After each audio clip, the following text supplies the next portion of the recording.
Final clinching win over Gambit. Thank you very much, Joe. And I think we can really just dive right into this one. In the beginning, Doubleth were very verbal about the possible Genja onto Triforce build, but it was still, he kind of sat on the fade. Just go into this for us. Yeah, I think there needs to be like some sort of esports documentary on the evolution of Genja's build this game. Because he started off with a Phage, and he had a Doran's shield and a Doran's blade, and then he went BT, and then he went like Zeal, yeah, and then he sold the Doran's shield to get a BF sword, which doesn't build into anything. He should like And he had enough money to upgrade finish to the Triforce, but he instead went for the BF sword. He should have even gotten like a Last Whisper or anything. He's like, nah, screw it, dude. I'm just gonna get another BF sword. And my mind was just too blown. Genja's just on another level. Do you think he gave up like midway to Triforce and was like, this is not working? We need more piercing arrows, or?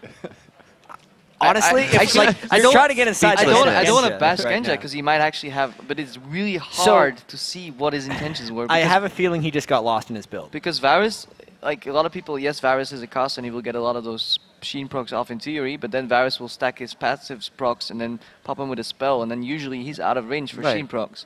The same, his Phage isn't going to really interact too well with him. He wants a BT so he can snipe people down if he runs armor pin. It's called the Legolas build in Europe, where you do go BT first and then Last Whisper and just snipe people. Yeah, so I mean, all jokes aside, that money should have gone towards Last Whisper if you wanted more poke. And Trinity Force is a better team fighting item because it gives you so much more mobility as soon as you finish it. I just think he might have misclicked on BF Sword, or I don't really know actually what went on. And on Phage and on Zeal?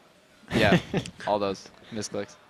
Ja, you were looking at something different, just the entire composure of the game. It was switched up coming from Fnatic's side. Yeah, Krep and I have talked about this a fair bit. Fnatic, they don't even need to win the laning phase a lot of times to be able to come back in the game because their roaming is so strong. They know how to do the Fnatic brush tricks, and this was another game where all three lanes were down 30 CS at one point, but they still seem to just crush Gambit. Especially against Gambit because they're now, I think, 5-0 or 6-0 against them. That makes it 6 in a row, yeah. 6 in a row. If you play against a team that you know you've always beaten in this fashion, even if you're a few thousand gold behind, you just really don't care. You could see at one point Fnatic picking up 1 or 2 kills and they were still behind 2,000 gold, but it doesn't feel that way, and that means gold doesn't always tell you everything about the game.